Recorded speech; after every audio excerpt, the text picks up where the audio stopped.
I'm Dr. Adams. I'm a pediatric ophthalmologist in Albuquerque, and I want to give some brief comments about nystagmus. Now, nystagmus is a very complex subject,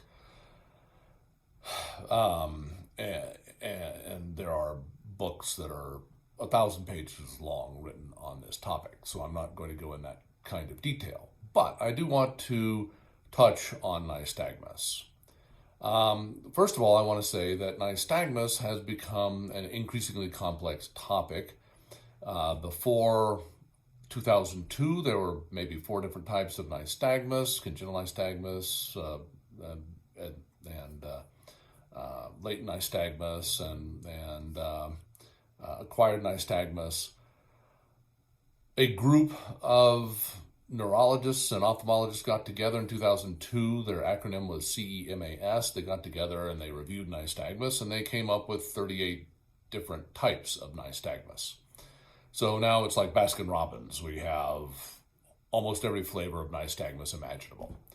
But I think for the average family who is dealing with nystagmus, going back to the much simpler model is probably adequate for your understanding. And so there are basically several demarcation points with nystagmus. The first is it a Lady Gaga problem? Were you born that way? These are children where the nystagmus presents in the first few weeks of life. Oftentimes there may be a family history of nystagmus. And it has been present essentially since birth. That's a congenital nystagmus, which is usually a subtle genetic problem that, again, as I said, there's oftentimes a family history of nystagmus. There's other members of the family. There's an uncle or a parent that has nystagmus. To define nystagmus, of course, it's a irregular eye movement. The second group of patients with nystagmus would be acquired. Now, nystagmus can be acquired at a very early age, and oftentimes when it's acquired at a very early age, it's because there's a disconnect between the development of the visual system, the retina, the cornea, the lens, the optic nerve, and the oculomotor system, because the visual system and the oculomotor system communicate directly in the brain with each other, and they have to develop roughly at the same pace. It's like relay race runners who are passing off a baton from one relay race to the next. It has to be passed off at exactly the right time, at exactly the right point in space, or they're going to trip over each other, or they're going to stop and have to go back and get the baton, and they're going to lose the race.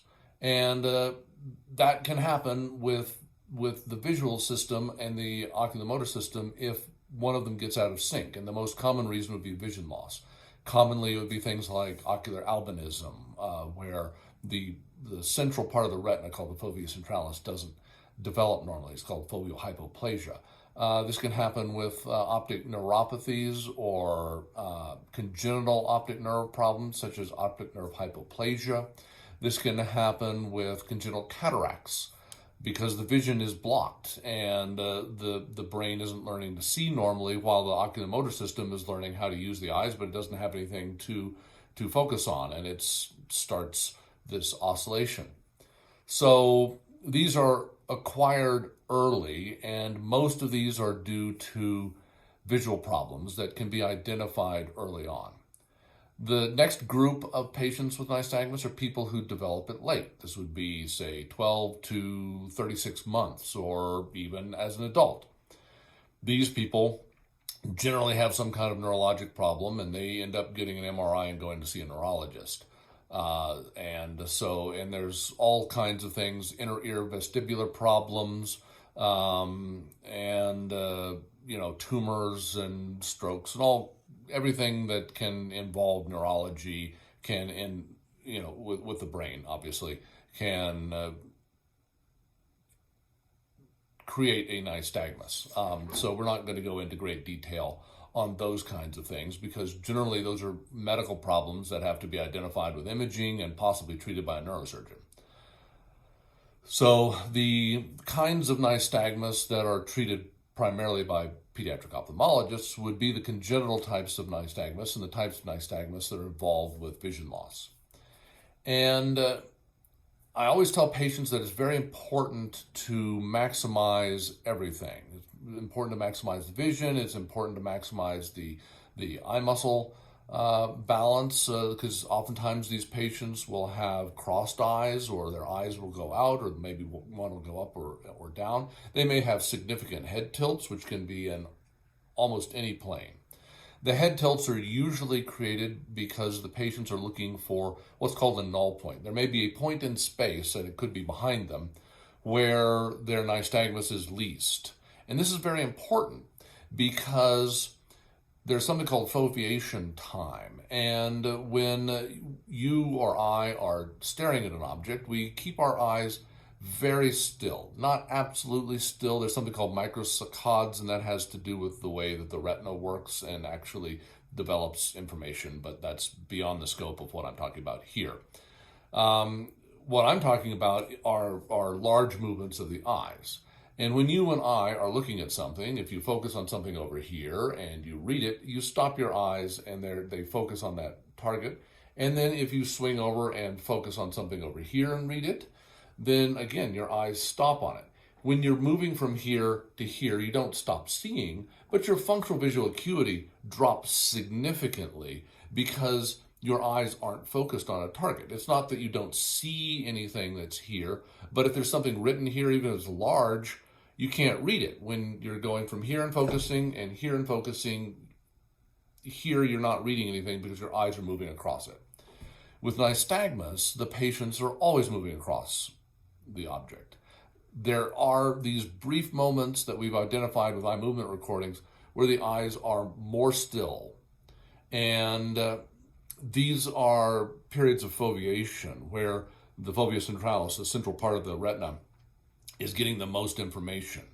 But this curve may look like this, so that these little bits of foveation time are stacked out on the tops of these curves, and the movement time in between are periods where the vision is the least. And the goals of treatment are, again, to maximize the visual acuity. So if there is a congenital cataract, you treat the congenital cataract. If there's a significant refractive error, you treat the refractive error. If there is a treatable retinal problem, you treat the retinal problem. If there's a treatable optic nerve problem, you treat the optic nerve problem. And that will maximize the visual function.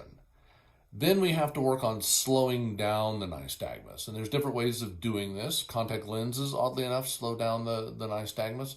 Eye muscle surgery is oftentimes used to slow down the nystagmus. And roughly 90% of nystagmus patients will also have either a head position or strabismus, which is when their eyes aren't straight. They may go in, they may go out, they may go up or down, as I mentioned earlier. And those patients generally will require eye muscle surgery anyway in order to straighten out their eyes so they're both looking in the same direction. And if we work on extra muscles, that seems that by cutting the sensory nerves, by working on the muscles, it seems to actually dampen the nystagmus so that those foveation periods that may be small are elongated. It doesn't eliminate the nystagmus, but it elongates. So if you have a curve like this, and if you turn it into a curve like this, then you have increased foveation time, and these patients oftentimes, not always, but oftentimes will have increased visual acuity. But what will most likely be a benefit is that their functional visual field tends to expand, and their visual function improves. I have a good example of a girl I saw I probably first saw her around 2008, and it's now 2021. And at the time, she was a teenager, and she was at a school for the blind, and she had a white cane, and she was literally learning Braille. And her vision was about 2,800 to 21,000. So, very, very bad. In fact, even large, couldn't even read the 9.5 on this card at 14 inches. It was very bad vision. And I actually told her she wasn't in glasses, she wasn't in contacts, she had strabismus, and none of this had been treated for whatever reason. And so I told her that, look, I mean, yes, you're 2,800 to 21,000 right now, but I don't actually think you need to be. And, her whole life, I think at the time she was around 16, she had been told that she was blind and that she needed to learn Braille. So she actually left the office in some consternation and didn't come back for 6 months at least. And at 6 months, she came back and she said, I want to try glasses. So I put her in glasses and we got her vision to maybe 2,300, maybe 2,200. It was a significant improvement over where she was. She was actually very happy with that.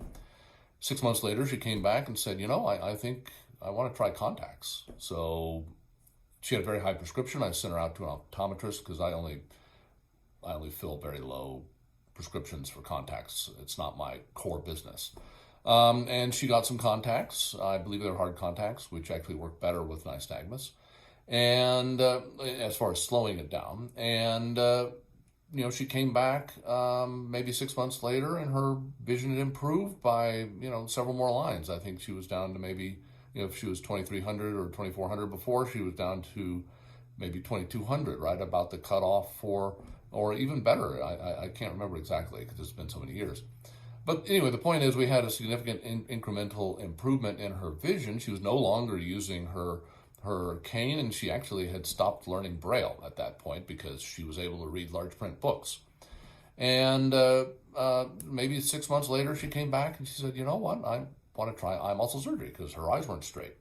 So we did the eye muscle surgery both to straighten her eyes and also worked on some extra muscles in order to slow down her nystagmus. And my recollection is that her final visual acuity, when all was said and done, was around 20/80. And since then, she's gone to college. She's gotten a master's degree. She is a successful working member of society. And so it just goes to show that it wasn't a miracle cure. It was just actually treating anything that she had as opposed to ignoring everything that she had. And I think that's very important for all patients with vision loss, is to try to maximize their senses as much as possible. And so I do encourage families to look at the American Nystagmus Network website. This is a group of families who put together a website, and they share information. I think it's a .org, and they share information about nystagmus with each other. There's actually a nystagmus patient named Edie Glaser, or Glasser, I'm not sure how to pronounce her name.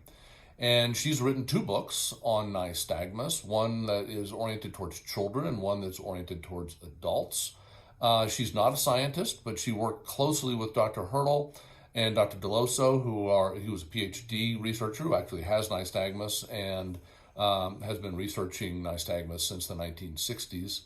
And she worked very closely with them. Dr. Hurdle wrote the foreword to her book, and it's a great source of information for families. Frankly, it would be a great source of information for physicians. Most physicians don't read things that aren't by other clinicians or PhDs, but this lady actually put together a really very practical book, and it's a great resource for families. You can buy it online. You can buy a electronic copy.